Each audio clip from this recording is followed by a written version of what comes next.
आखिरकार बेअंत सिंह ने इंदिरा गांधी को गोली क्यों मारी थी और क्या आपको पता है इंदिरा गांधी को क्यों मारा था? और 31 अक्टूबर 1984 उस दिन को क्या हुआ था और कैसे थे इंदिरा गांधी के अंतिम 12 घंटे?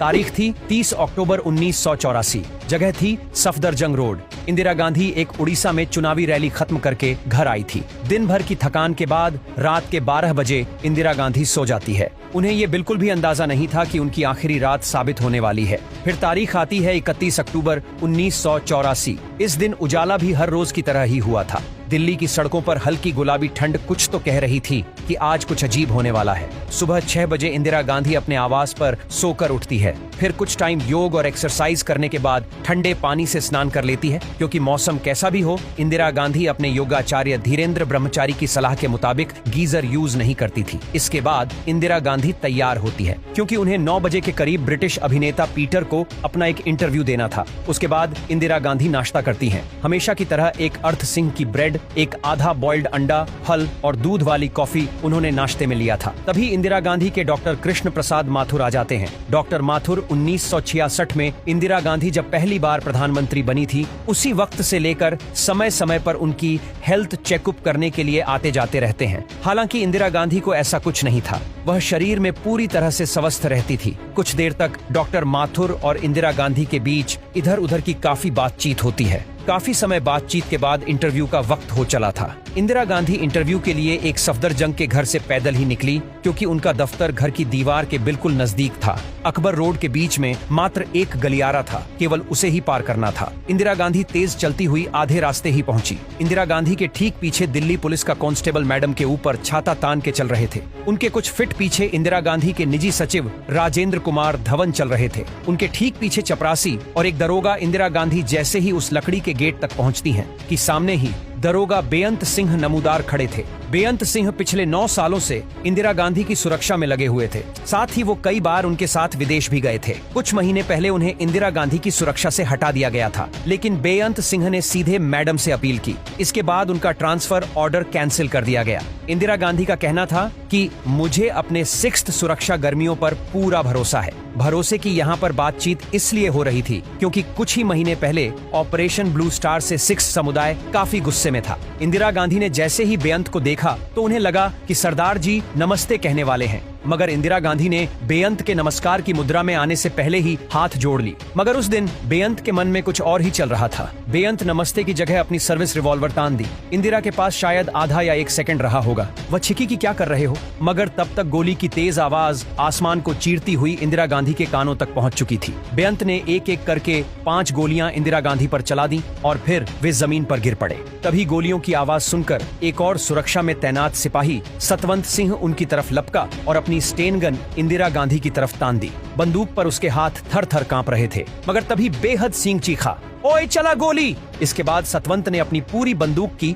25 गोलियां इंदिरा गांधी पर चला दी। पास में खड़े अन्य सिपाही कुछ समझ पाते उससे पहले ही बेअंत सिंह और सतवंत सिंह ने इंदिरा गांधी का छीना छलनी कर दिया। गोलियों का ये मंजर देखकर के आर के धवन हक के बक्के रह जाते हैं। और इस दिन इंदिरा गांधी ने बुलेट प्रूफ जैकेट भी नहीं पहन रखी थी। इंदिरा गांधी को लगा ज्यादा बाहर तो जाना नहीं है, घर और दफ्तर के बीच जैकेट की क्या जरूरत है, और कैमरे के सामने जैकेट अच्छा नहीं लगेगा। वैसे भी सुरक्षा गर्मियों के बीच में पूरी तरह से सुरक्षित है। कुछ ही देर पहले जो पल खुशियों का था वे अब गम की घड़ी में बदल चुका था। इंदिरा गांधी पर गोली चलाने के बाद बेअंत सिंह ने अपनी पिस्तौल को फेंक दिया और बोला, मुझे जो करना था मैंने कर दिया है। फिर बाहरी गार्ड में तैनात आईटीबीपी के जवानों ने उसे दबोच लिया था, लेकिन बेअंत सिंह को भागने और हथियार छीनने की कोशिश उसी धरपकड़ में उससे गोली लग गई और मौके पर ही उसकी मौत हो जाती है। जबकि सतवंत और एक और साजिश करने वाले शख्स कहर सिंह को कुछ बरस बाद फांसी दे दी गई। गोलियों की आवाज सुनकर सोनिया गांधी भी वहां पर आ गई थी। इंदिरा गांधी को तुरंत ही एक कार में आर के धवन और सोनिया गांधी एम्स ले गए। इंदिरा गांधी के बॉडी से लगातार ब्लीडिंग हो रही थी। 9:30 बजे तक हॉस्पिटल पहुंच जाते हैं, लेकिन अब तक ये खबर बाहर नहीं आई थी कि इंदिरा गांधी को गोली लग गई है। डॉक्टरों की टीम काफी मशक्कत के बाद इंदिरा गांधी के खून से लथपथ शरीर से काफी गोलियां निकालती है। ऑपरेशन थिएटर के अंदर करीब 12 डॉक्टरों की टीम इंदिरा गांधी को बचाने में जुटी थी। गोलियों से इंदिरा गांधी का लिवर फट चुका था। छोटी आंत, बड़ी आंत और फेफड़ों में भी गोली लगी थी। एक गोली रीढ़ की हड्डी पर भी लगी थी। करीब 4 घंटे लंबी मशक्कत के बाद डॉक्टर इंदिरा गांधी के शरीर से ब्लीडिंग रोक पाए। इस दौरान उन्हें करीब 7 गोलियां शरीर से निकाली गईं। इतने मुश्किल समय से गुजरने के बाद भी एक और मुसीबत आन खड़ी हुई। इंदिरा गांधी का ब्लड ग्रुप और नेगेटिव था। ये ब्लड ग्रुप 100 व्यक्तियों में से किसी एक के पास होता है और नेगेटिव ब्लड ग्रुप कम था। लोगों से अपील की गई तो इतने लोग आ गए कि अस्पताल के गेट तक को बंद करना पड़ा था, मगर कोई फायदा नहीं हुआ। इंदिरा गांधी को बचाने के लिए 88 बोतल खून को चढ़ाया गया, लेकिन इन गोली के जख्मों के आगे इतना खून भी कम पड़ गया था। एक एक पल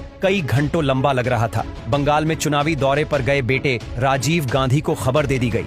इंदिरा गांधी के मौत की ऑपरेशन थिएटर के बाहर कहीं बड़े बड़े कांग्रेस के नेता बैठे थे। वे लोग भी डॉक्टरों के उस मुरझाए हुए चेहरे के इशारे को समझ गए कि अब इंदिरा गांधी को बचाना बहुत मुश्किल है। वहीं दूसरी तरफ एम्स के दूसरे कमरे में प्रधानमंत्री पद की कुर्सी को लेकर चर्चा हो रही थी कि आखिर अगला पीएम कौन होगा। तब तक राजीव गांधी भी कोलकाता से दिल्ली पहुंच गए। लंबी बातचीत के बाद तय किया गया कि राजीव गांधी को अगला पीएम बना दिया जाए। एम्स के बाहर हजारों लोग इकट्ठे हो गए थे।